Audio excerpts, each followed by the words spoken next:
নমস্কার বন্ধুরা, আমার চ্যানেলে আপনাদের সকলকে স্বাগত। আমি আজকে একটা বড়ার টক বানাবো, ভীষণই মজাদার, যেটা মাছ মাংস না থাকলেও মনেই হবে না যে আমি নিরামিষ খাচ্ছি। ওটা দিয়েই সব ভাত খাওয়া যাবে। তো চলুন আমি শুরু করি। প্রথমে আমি একটা বাটি নিয়ে নিয়েছি, এতে নিয়ে নেব বেসন। এটা খেতে ভীষণই ভালো লাগে।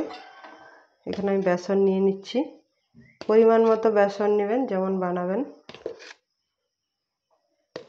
আমি এখানে নিয়ে নিলাম 4-5 চামচ, 6 চামচ বেসন নিয়ে নিয়েছি। এবার এর মধ্যে নিয়ে নেবো একটু সামান্য হলুদ গুঁড়ো 1 চিমটি, আর জিরে গুঁড়ো 1/2 চামচ, সামান্য একটু লঙ্কার গুঁড়ো, আর অবশ্যই পরিমাণ মতো নুন।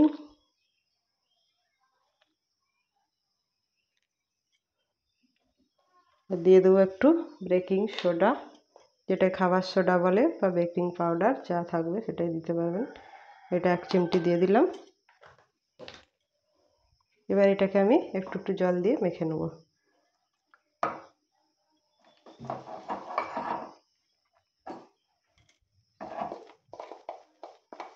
যে ভালো করে মেখে ফেটিয়ে নিতে হবে।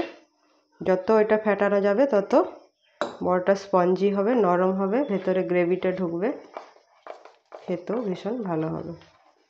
তাই এটা ভালো করে ফেটিয়ে নিতে হবে। এবার একটু স্পিডে এভাবে ফেটিয়ে নিতে হবে। দেখুন আমার এটা ফেটানো হয়ে গেছে। এটা প্রায় 5 মিনিট ধরে ফেটাতে হবে, এবং একটু হালকা হালকা দেখবেন এটা অনুভূতি হবে, তাহলে জানবেন এটা হয়ে গেছে। আর এটা ঘনত্বটা ঠিক এরকমই রাখতে হবে, বেশি পাতলা করা যাবে না, তাহলে দেওয়ার সময় চেপটে যাবে, চেপটে গেলে শক্ত হবে, স্পঞ্জি ভাবটা হবে না। তাই এরকম ব্যাটারের ঘনত্বটা এরকমই রাখতে হবে। তো চলুন আমি এটা এবার ভেজে নিই।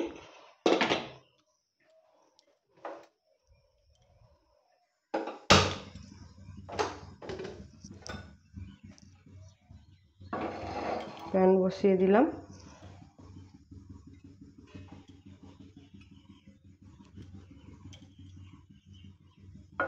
এটা গরম হয়ে যাক। গরম হয়ে গেছে, আমি এবার তেল দিয়ে দিচ্ছি।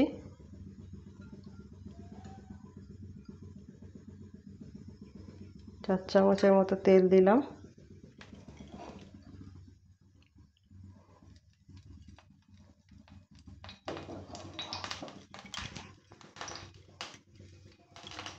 এরপরে এগুলো ছোট ছোট বড়ার আকারে দিয়ে দিতে হবে। হাতেও দিতে পারেন, আবার যদি চামচেও দিতে পারেন।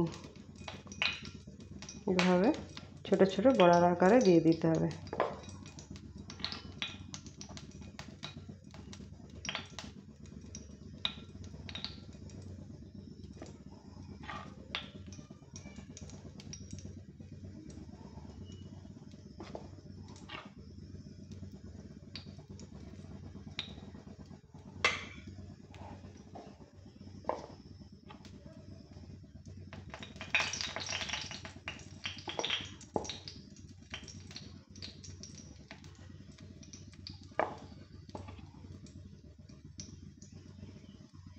এভাবে আমি সবগুলো দিয়ে দেবো। আমি দিয়ে দিচ্ছি সবগুলো। এক সাইডটা হয়ে গেছে, এবার এক সাইডটা এরকমভাবে উল্টে নিতে হবে।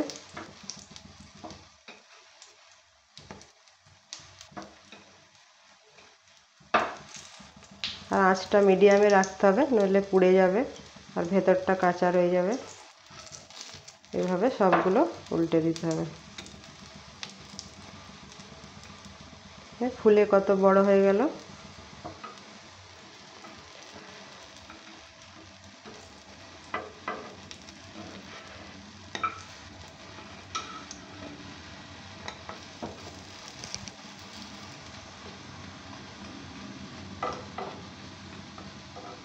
এভাবে আমি ভেজে নিচ্ছি। এগুলো আমার সব হয়ে গেছে ভাজা, এগুলো আমি তুলে নিচ্ছি।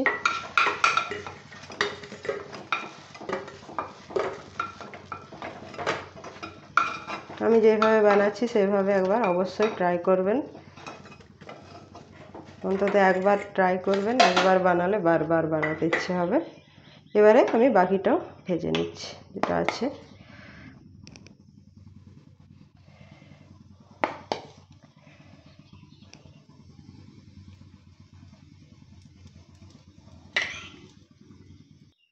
সব আমি তুলে নিয়েছি ভেজে। এবারে কড়াইটা চাপিয়ে দেবো,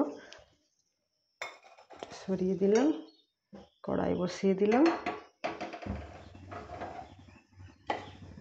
এটা অনেক স্পঞ্জি হয়েছে, দেখছেন কত নরম, এই যে একদম স্পঞ্জি।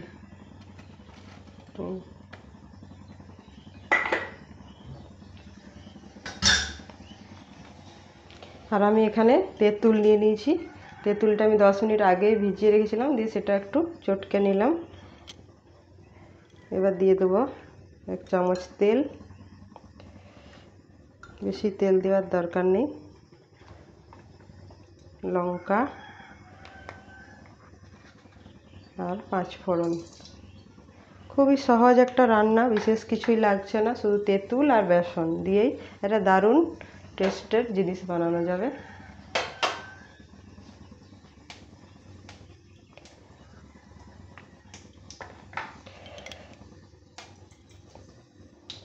এর মধ্যে একটু দিয়ে দিচ্ছি হলুদ, এটা যাতে না ফাটে।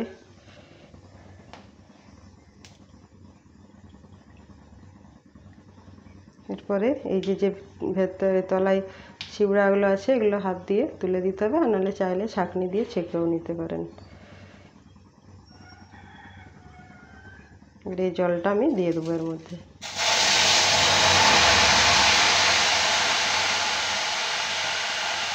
এই তলে যেগুলো আছে সেগুলো সব ফেলে দেবো। দেখছেন, আপনারা চাইলে ছেঁকেও নিতে পারেন। আর একটু জল দিয়ে দেবো।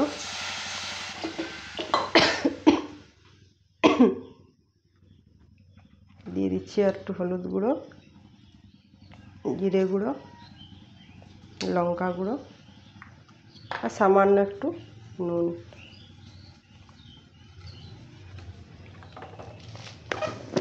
আর এই টকটা ব্যালেন্স করার জন্য 1/2 চামচের মতো চিনি।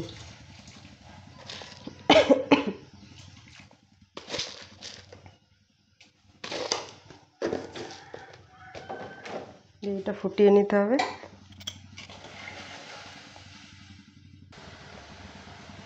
এটা ফুটে এসছে, এর মধ্যে এবারে বড়াগুলো দিয়ে দেবো।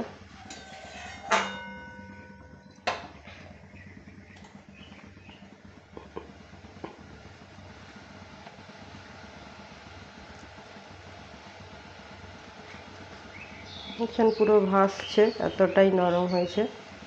এরপর আস্তে আস্তে এই গ্রেভিটা টেনে নেবে, টেনে ভেতরটা একদম সফট আর টেস্টি হয়ে যাবে।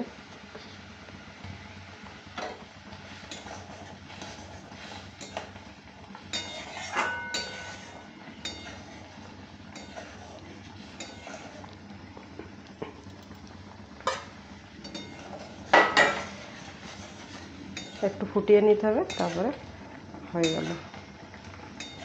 অবশ্যই একবার ট্রাই করবেন।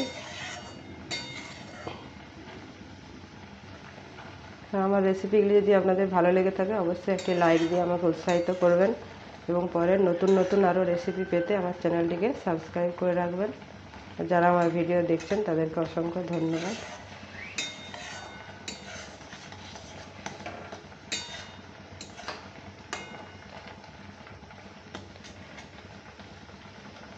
এই জলটা পুরো টেনে নেবে, এটা আর জলটা থাকবে না, সব ভেতরে বেসন এই বড়াগুলো ভেতরে টেনে নেবে।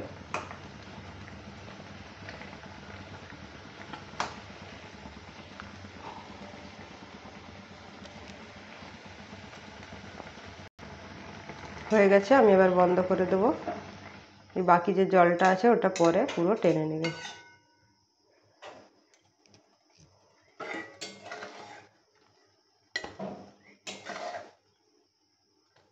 একবার অবশ্যই ট্রাই করবেন, দারুণ টেস্ট হয়।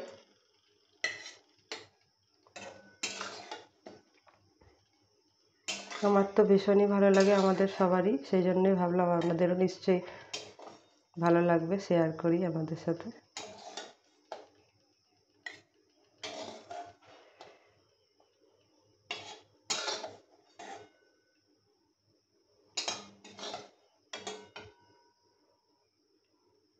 দিয়ে এর উপর থেকে এটা দিয়ে দেবো ঝোলটা।